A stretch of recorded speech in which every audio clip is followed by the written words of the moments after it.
ঠাকুরগাঁয়ের আলোচিত সেই তিশা, এটি তার গ্রামের বাড়ি।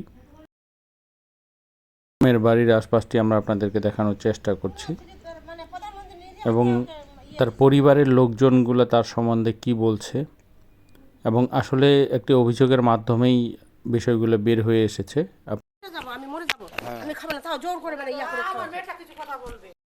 এটি তাদের গ্রামের বাড়ির বাইরের অংশ, যেখানে গরু বাঁধা আছে এবং অনেক বড় উঠোন কিন্তু সামনে দেখাই যাচ্ছে, যে পাশাপাশি যে বাড়ির যে অংশটা, সেই অংশটা কিন্তু দর্শক মণ্ডলী, আমরা এখন আপনাদেরকে আলোচিত সেই তিশার গ্রামের বাড়িতে তার দাদির সাথে কথা বলার চেষ্টা করব এবং তার দাদি আসলে তিশা মোস্তাকের বিষয়টা নিয়ে কি বলছেন এবং তিনার অভিমত কি। আমরা যাচ্ছি তার দাদির সাথে কথা বলার জন্য।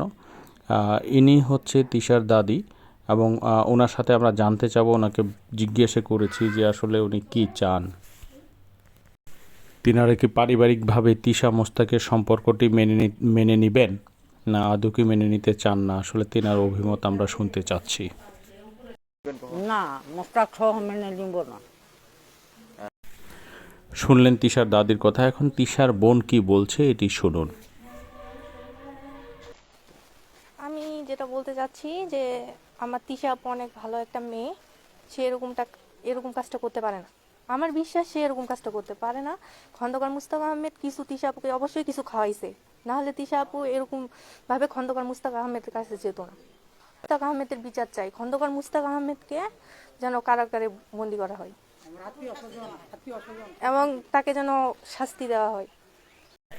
এবার আমরা আপনাদেরকে তিশার চাচি আম্মার কথা শোনাবো, তিনি কি বলছেন এবং তিনি কি চান, আসলে তিশার ব্যাপারে তিনি কি বলছেন আমরা একটু আপনাদের শোনানোর চেষ্টা করতেছি। আমার ভাস্তিকে ওই মোস্তাকে কোনো খাওয়াইছে, খাওয়া হয় না, আর মাথা গন্ডগোল করছে, গন্ডগোল করে আমার ভাস্তির মন ঠিক নাই।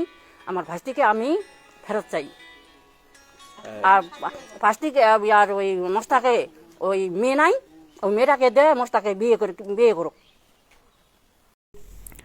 শুনছিলেন তিশার দাদি, তিশার চাচি আম্মা এবং তিশার বোনের কাছ থেকে, এবং পাড়া প্রতিবেশী সবাই কিন্তু আসলে বলছে যে তিশা এমনটি করার কথা নয়।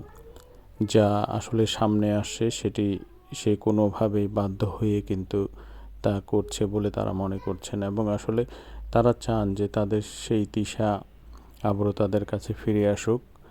এখনও সেই প্রত্যাশায় তারা রয়েছেন।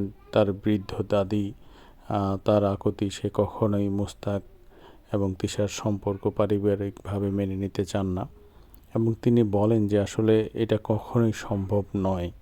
তাদের বয়সের যে আসলে যে দূরত্ব বা যে অবস্থা, সেই অবস্থায় সে কখনো তার সাথে সুখী হতে পারবে না।